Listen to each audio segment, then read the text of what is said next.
Having had our hopes dashed attempting to buy an Irish manor home and farm at an auction, there we were in Sicily celebrating my mum's 70th when Kayvan found a house.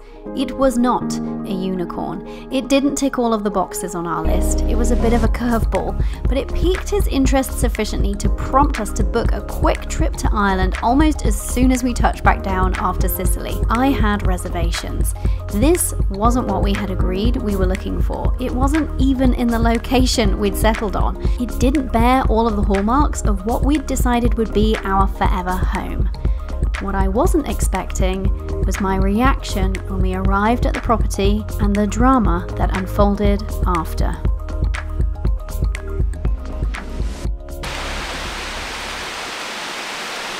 Hello my love, welcome back to the saga that is our attempt to buy a farm in Ireland. You're joining me in the kitchen right now because I want to give you an update on our dream life and how it is unfolding thus far. But I'm going to bring you along with some of my jobs that I've got to do today because we only have a couple of weeks before we actually have to leave this house. So we're in crunch time, so I'm multitasking. Not something I'm normally a huge fan of doing, but here we are. Reshaping bagels because you know what happens, I bake at times like these.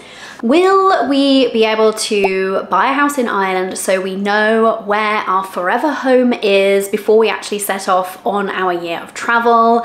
Will we be able to go and spend the first 6 weeks of our year of travel there like we'd planned? And will we have somewhere set up in time that we can move all of our possessions from this house to the new place in a timely manner? These are the questions that have been hanging over us for months now. We have the answers to some of them. I'll be sharing them with you today. So before I get stuck in to the Dream Life update, in case you are new around here, let me tell you a little bit about what this dream life is super quickly. My name's Corrie, and over the course of a year, I am attempting to change the life of myself and my family. We are going to be setting off in just a couple of weeks on a full year of travel. I'm traveling around Europe in our converted camper van. That's the first part of the dream life. And the second part is we are going to be relocating to a farm in Ireland. At least that's the plan. So that's you up to speed with the dream if you're new around here. So let me give you a quick recap on our attempts to buy a farm in Ireland. We went over the first time to scout out places October 2022. We took the van over and spent about 10 days exploring Ireland and getting a feel for different areas. And while we were over there, we viewed a couple of places, but none of them were quite right. And then not very long after getting back from that October trip, we found a place that looked, at that point, given our criteria back then, which has evolved and changed while we've been navigating this process, we thought it looked ideal and perfect, and so we scrapped our plans to go away as a couple for my birthday in November, and instead we went as a family back to Ireland to go and see this place. It was beautiful. It had 17 acres. It was an almost derelict farmhouse. It had been uninhabited. It needed a lot of work, but that doesn't necessarily put us off. Long story short, we decided that we would go for it. We put in an offer and we got into a bidding war, and ultimately we were outbid. So that was the very first one that we tried to buy. The second one, I created a video on that. I'll link it below, but that was when we tried to buy a property at auction. This one, the second one, was not really what we'd initially been looking for, but it was one of those sort of like dream properties, quite rare, quite unique. It was a Georgian manor home with full equestrian facilities, and ultimately we didn't win that one. You can go and watch the very tense video about us trying to buy that. Oh my goodness, trying to buy a property at auction is so stressful. So that was the second property that we tried to buy and failed. And we were feeling a little bit wounded after that one. Although it was really interesting actually, because I think with each of these occasions and every trip that we've taken to Ireland to go and view properties, I think we've learned so much. We've learned a lot about the buying process in Ireland, and we've learned more and more about what actually we want and what is important to us. I'm just gonna put a tea towel over these bagels and then we can resume our conversation.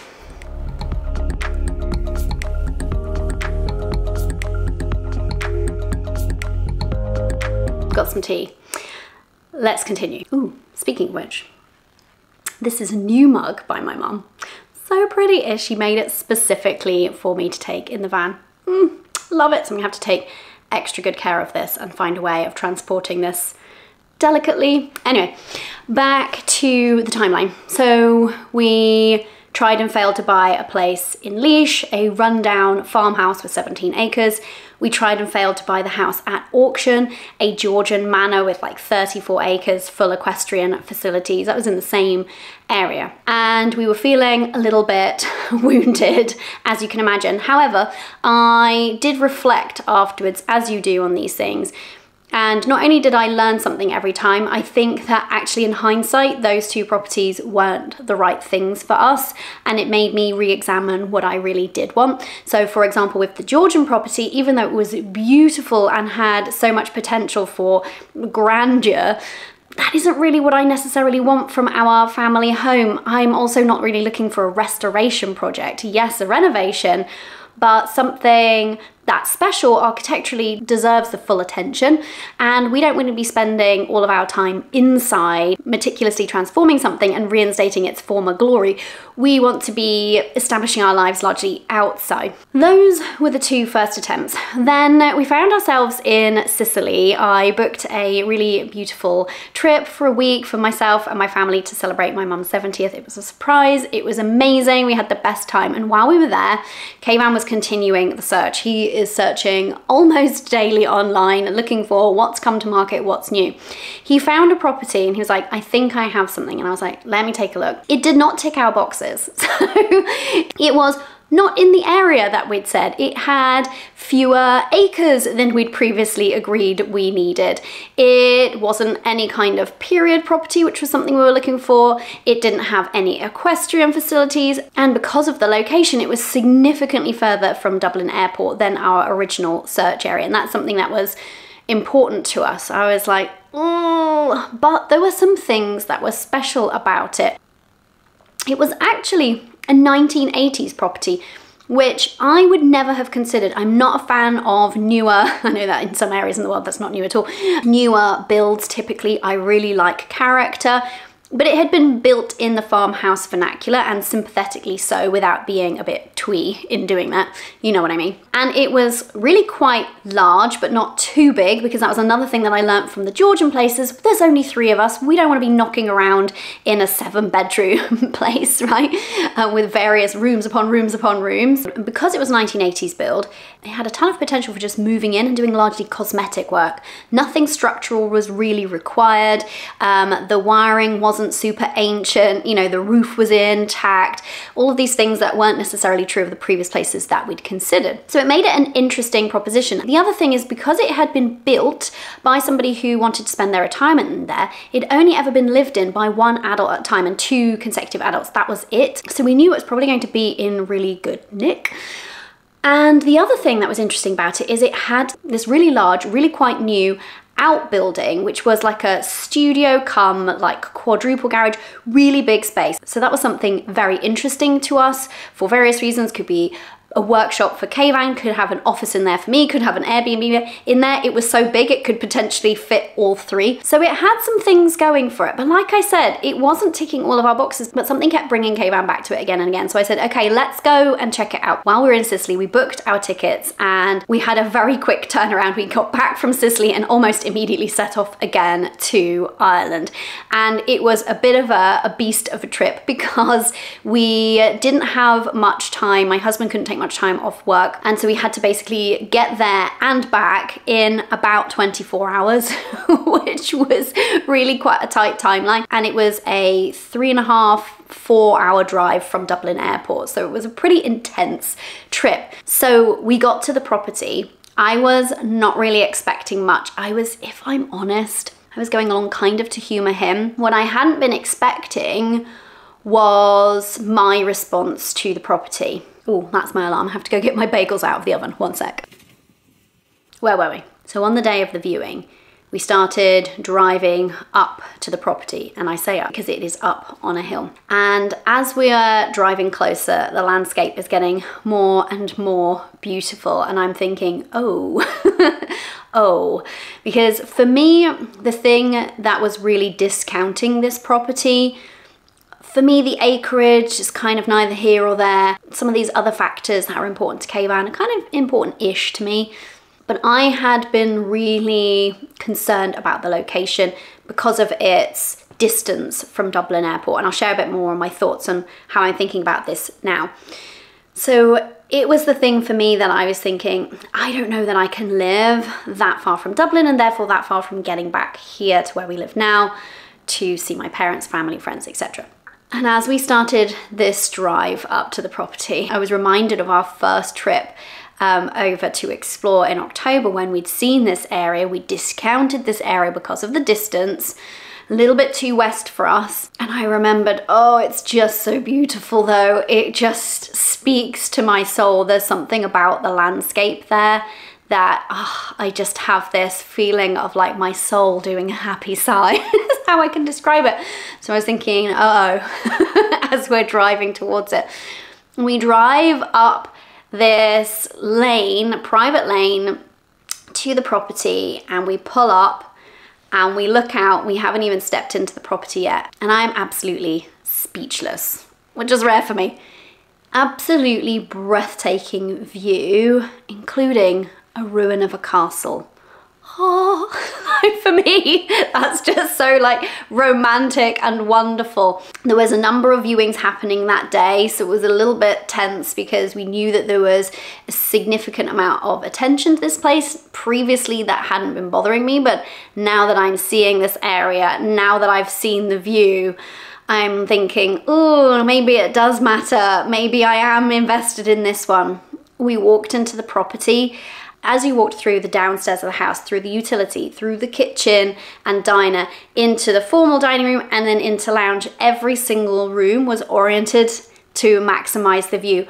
Big picture windows, and I just stood there in the lounge staring out at this incredible view. I get a bit emotional even just thinking about this. And I felt like this is home. This is it. This is what I've been waiting for. This is why the other two properties have fallen through. I can't explain it. It doesn't make sense on paper, this one. It doesn't tick all of the boxes. But this house is mine. I had the feeling. If you've ever been searching for properties, and I don't know if it's a female thing, I'm not sure, but we have an intuition sometimes, don't we? And I had the feeling, oh, this is it. This is why. There was just something about the energy of the place. It felt so comfortable. I could just see myself moving straight in. Yes, it was dated, and because it was built in the 80s and not renovated since then, had very 80s bathrooms, 80s built-in wardrobes, that kind of thing. I didn't care. It felt so comfortable. I could see us being so happy there. And I just had that feeling. The house felt like an embrace, is how I would describe it. So we went through the rest of the viewing and we went to walk the land afterwards. And it was actually a bit of a complicated proposition because the house was part of a larger estate sale. So an executor of the wills, the previous owner had passed away, and it was being sold by a group of beneficiaries. And they had divided this property up into 3 separate lots so that people could buy 1 lot, 2 lots, or all 3 of them. So there was the house with 6 acres, so a lot less than we'd be looking for. There was an additional parcel of 9 acres, and an additional parcel, the 3rd lot, was about 33, 34 acres, I think. So we weren't interested in the whole thing, and our budget wouldn't stretch to the whole thing because land commands quite a price there. And we thought we'll probably put an offer on the house and the 6 and possibly even the 9 as well. The prices of the 2, the guide price of the 2, wasn't quite within our budget, but we thought, well, we're cash buyers, we've got no chain, we're in a pretty strong position, maybe that will work out. So we spoke to the agent. You could see that he was quite pleased that we were there because we didn't have a mortgage, and he told us that the beneficiaries were looking for a quick sale and they probably weren't even going to consider offers from somebody who had a mortgage because they just wanted the money and they wanted it in. So we felt like we were in a really strong position. So we went to walk the land and I said to Kayvan, this is it. This is it, this is my house, we're buying it. And he was like, whoa, that's a bit of a U-turn, because he knew I'd been really skeptical, had so many reservations, and he said, okay then, let's do it. We went back to our Airbnb, talked it through, we knew that this had to be our property. And the next morning, before we had to go and get our flight back, because we had this short turnaround, we drove back up to the property again, and we just stood there looking out at the view, and the sun was shining, and it was just all kinds of glorious. And I was like, yes, this is it. This is why everything's been building up to this moment. And unfortunately, it wasn't that straightforward. So we got back to the UK, and the agent was contacting us, keen to find out, of course, our position and whether we were going to make an offer. And we put in an offer. We didn't want to mess around. We wanted to secure this for ourselves. We wanted to show the beneficiaries, the vendors who were selling it, that we're serious. We just put in a full asking price offer and felt pretty confident about our position. What transpired next was really quite agonizing, because the beneficiaries didn't want to accept any offers and agree upon any offers until there were offers on all 3 of the lots. So the house and the 6, the 9 acres and the 34 acres. Almost immediately, there was a bidding war on the 9 acres. So we just took ourselves out of the mix on that. And because there was this bidding war there, they were simply waiting for an offer to come in on the 3rd lot. They said, because if somebody comes in and wants all of it, we would rather take that offer, because obviously then they only have one person that they're dealing with, one set of lawyers, fees, all of that kind of thing. And so we waited, and we waited, and we waited. And we were still the highest offer. And all of this time, I am just, this is it. This is my house. Telling people, found my house. It's here. It's like this. There's all these wonderful things about it. There's a view of the castle.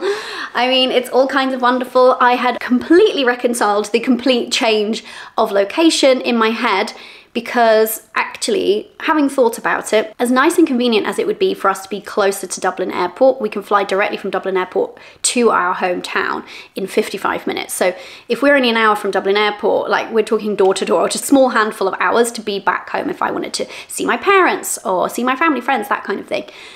But the more I thought about it, the more I realized that that's going to be too easy, and it's not really going to help me integrate. And we're making this move forever, as far as we're aware at this point. It is going to be our forever home. We're not looking to go over for a while and then come back.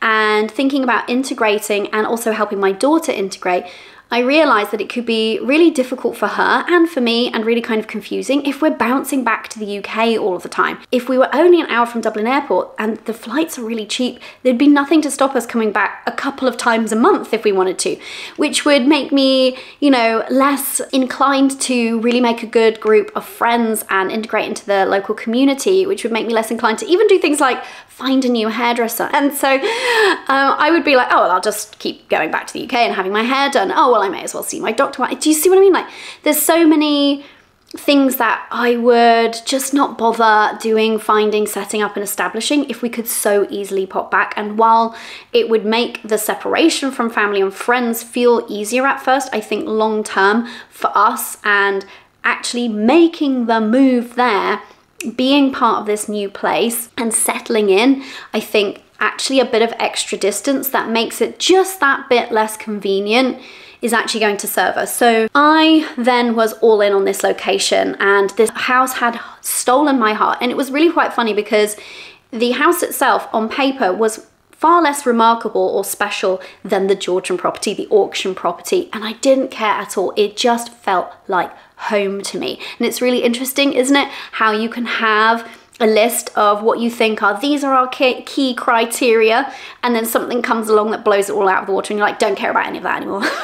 And with the acreage, it made us re-examine. Having found out with the process of the auction place that there's a significantly higher stamp duty on the land portion of a farm that you buy, it made us think differently about buying something with significant acreage. We don't need 33 acres. Lovely, but we don't need it. And we think that we could easily have 6. Ideally, we still want 10, just so that we don't have to be quite as intentional with exactly where we put things. But we know, because we've done the work now to figure it out, we can absolutely do all of the things that we want to do on 5 or 6. So it was an interesting exercise from that point of view as well. So back to the drama. We were just waiting for our offer to be accepted. Still the highest offer. Weeks went by. In my head, I've moved in every morning. I'm sitting out having my cup of tea outside, and I'm there. I'm at this place instead. I'm at the new house, and I've decorated it in my mind. I've moved in. Everything was looking like perfect. And as the weeks dragged on, we started to get a little bit nervous. Why hasn't our offer been accepted yet? When is it going to be accepted? 2 weeks, 3 weeks, 4 weeks went by. We were still the highest offer on the table for the house and the land, waiting and waiting, phoning for updates a couple of times a week, being told and encouraged they're likely to accept it, they're likely to accept it soon, it's a very attractive offer, you're in a really strong position, no one's outbid you. But still that niggling doubt of like, oh, is this gonna pan out? Especially when, for this one, this was the first property, and I hadn't realized until this property, this is the first property that my heart was all in on it. And then about 4 weeks in, somebody put in an offer, but not on just the parcel that we'd bid for, this one plus the 33 acres. So far there had been no offers on the 33. And this was tense because even though they'd come in with a very low ball offer, that was, if you're looking at the split between the two for the house itself, way below what we'd bid, it was still the only bid on the two, which made it in and of itself a little bit attractive. But we were reassured by the agent that we were still looking in a strong position, and he still had some interest in the 33 acres. He said, as long as we can get an offer on the 33 that is around the guide price, you're golden. So started to get a little bit tense, but we're like, it's okay, it's our house, it's meant to be, like, it'll work out. An offer came in on the 33 acres, but really low. So it was immediately just rejected by the beneficiaries. We were like, oh, gutted. And then another offer came in from another party, and we thought, this is it, this is it. An offer's come in on the 33 acres. This is going to seal the deal for us. And the people with the offer on the house and the 33 upped their offer. That immediately put us out of the running as it stood with the offer that we had on the table. So we had a conversation, and immediately we were happy to, do you know what? We will go over asking, we'll reach to the end of our budget if we need to secure this. This is our house. So we put in another offer and waited and waited, and nothing happened for a week. And then the party with the double offer came back and upped their offer. And so we only had one more offer left in us. And so we said to the agent, can you reach out to the people who have the offer on the 33? Will they up their offer? Because if they up their offer and we up ours at the same time, together we can knock this other party who's trying to secure the two out of the running. So we put in our increased offer. He came back and said, not only will they not offer anymore, they put in one offer, that's their best and final, but the other party have outbid you again and their offer is going to be accepted. I was devastated, and in fact, I filmed a little bit then, so I'll insert that now. Feels really weird to be getting my camera out and hitting record when I'm actually just really sad, and it's kind of like a weird thing to do when you're feeling upset. The thing you want to do is kind of like run away and hide, right? But I committed to documenting the highs but also the lows of creating the dream and attempting to change our lives in the course of a year. And so what just happened today is that we found out that we'd been outbid on a property that felt like the one. And I just have spent the last 5 weeks feeling certain in my soul that it's my house. I've been telling people it's just my house. Don't care what happens with the bidding, it's just my house. And it doesn't look like it is right now. So ultimately, it looks like, as of right now, that it's not ours, and it's bitterly disappointing. It's devastating. And I know all of the things, like, I'm a coach, right? That's my profession, and And I know manifestation. I know all of the things. I know that what is for you won't miss you. I know that if it's not this, then something better. I know that there's still a chance that the person buying their sale could fall through and it could default back to us.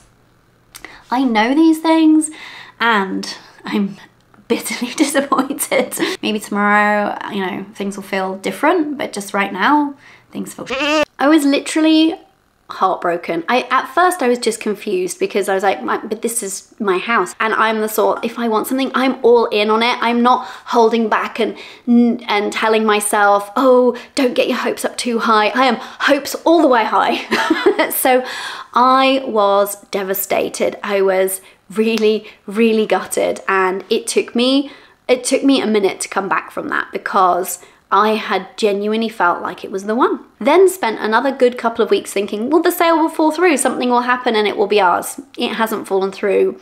We're a couple of months later now. I think the sale has even finalized and it's theirs now. And I still find that gutting to say even now. And for Kayvan, he's been all in on all three, bless him. And he was like, I don't know if I can keep doing this. And I said to him, we don't have a choice. We have to. We're gonna have to pick ourselves up, dust ourselves off, keep trying, because what are we gonna do? Not move? That's not an option for us. The dream is still on. Okay, I need to fold some laundry, so you're gonna come with me and I'll tell you about what happened next, the next property that we found, and where exactly we're at right now. So after the devastation of that place not working out, we took a few weeks off of searching and just kind of licked our wounds.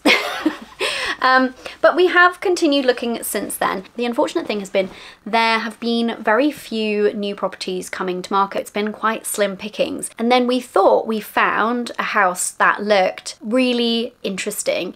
It ticked all of our new boxes and looked quite promising in this new area. It was a farmhouse, which is kind of what we want. It had more acres than the previous one. And the problem with going to see this one was that Kayvan is so busy with the van conversion. He said, I don't think I can take time off from doing this to go and look. You're gonna have to go on your own.